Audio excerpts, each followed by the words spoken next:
इस कोरोना महामारी के दौर में लोगों की हालात को देखते हुए नगर सेवक, जो कि भारतीय जनता पार्टी के नगर सेवक है, श्याम अग्रवाल ने पूरे वार्ड में एक च्यवनप्राश और मद का बोतल बांटने का एक संकल्प उठाया है।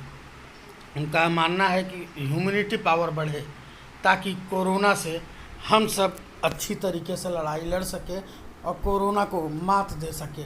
ऐसी हालात में जिस तरीके से प्रशासन एक और अपनी पूर्ण भूमिका निभा रही है, वहीं पर लोक प्रतिनिधि भी अपने अपने तरीके से काम कर रहे हैं ताकि आप सुरक्षित रहें। उन्होंने एक बात और कही है, खास करके कि आप सोशल डिस्टेंस का पालन करें, ज़रूरत हो तो ही घरों से निकलें। जब तक यह कोरोना का काल है उस दरमियान आपको इन सब विषयों पर ध्यान देना चाहिए। उन्होंने खास करके यह डाबर च्यवनप्राश और मद का बोतल देते हुए यह स्पष्ट किया और एक पर्ची भी दिया, उसमें लिखा हुआ है किस तरीके से युवाओं को इस कोरोना काल में अपना ध्यान रखना है, किस तरीके से हमें अपनी और अपने परिवार की सुरक्षा करनी है, स्पष्ट था। खास करके इस कोरोना महामारी में जिस तरीके से भिवंडी शहर में यह बढ़ता जा रहा है, उसमें हमें इन विषयों पर गंभीर होकर सोचने की ज़रूरत है। लेकर चलते हम आपको तस्वीर दिखाने के लिए, जब वो डाबर च्यवनप्राश साथ में जूस के साथ में मग बांट रहे थे, उस समय की तस्वीर दिखाते हैं और नगर सेवक श्याम अग्रवाल ने हमारे टीम से बातचीत की है। लेकर चलते हैं वहाँ सुनाने के लिए। देखिए, हम लोग 28 मार्च से जो हमारा सेवा कार्य चालू है, अनाज बांटप, बाद में खिचड़ी का बांटप, बाद में मास्क है लगाना। मास्क जो है हमारे वार्ड में हमने मास्क का बांटप किया। अभी जो है ये बीमारी जो भिवंडी में बढ़ रही है, इसलिए लोगों में इम्यूनिटी पावर बढ़ना चाहिए।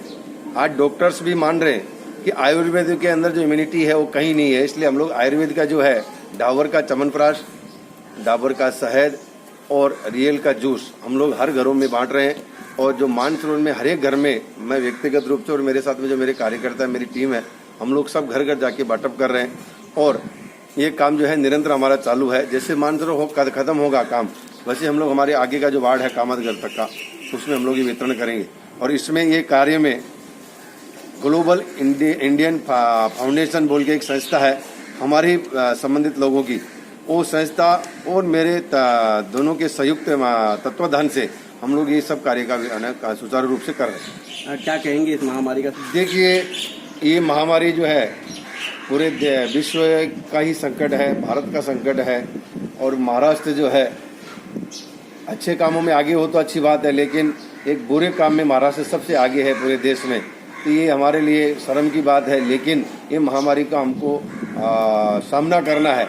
और शुरुआत में भिवंडी में ये बीमारी के मरीज कम थे, लेकिन हम लोग उस तत्कालीन आयुक्त को मिलकर बहुत बार बताया था उनको कि भिवंडी जो है कहीं न कहीं मतलब इसमें विस्फोटक बैठी है, कहीं उसका विस्फोट हो सकता है। लेकिन उस समय न कमिश्नर ने ध्यान दिया, न आरोग्य खाते ने ध्यान दिया और वो लोग बैठे रहे, उन्होंने कुछ व्यवस्था ही नहीं की। देखिए, मृत्यु के काल में भिवंडी में बहुत ज़्यादा मृत्यु हुई है। आज कब्रिस्तान में जगह नहीं है दफनाने के लिए। हमारे यहाँ जो अपने जो शमशान भूमि है उसमें जलाने के लिए लंबी लंबी लाइनें थी।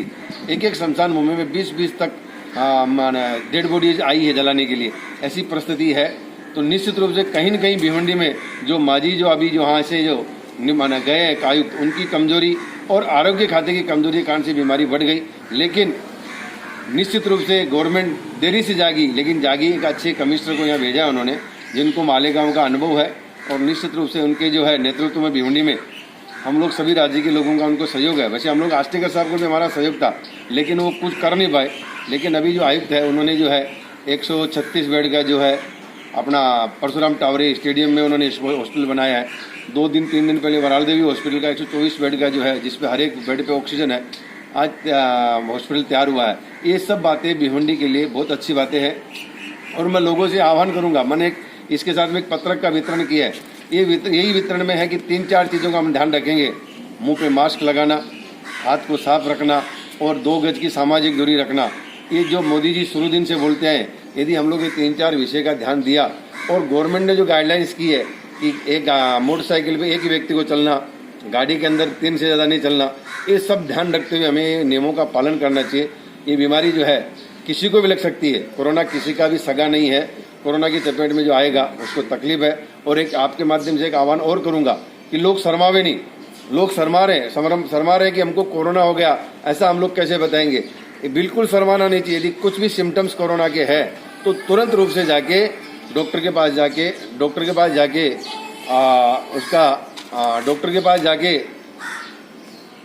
दवाई ले, और डॉक्टर की सलाह पे ही दवाई ले। डायरेक्ट मेडिकल स्टोर पे जाके दवाई नहीं ले, डायरेक्ट डॉक्टर की सलाह पे ही दवाई ले और अपना इलाज करावे अच्छे से। एक छोटी सी प्रतिक्रिया चाहूंगा कि जिस तरीके से कोविड को लेकर के राजनीति शुरू है पूरे शहर में, कहां तक जायज है? देखिए, जो राजनीति कर रहे हैं उनको कुछ करना नहीं है। वो लोग राजनीति कर रहे हैं, ध्यान रखिए आप।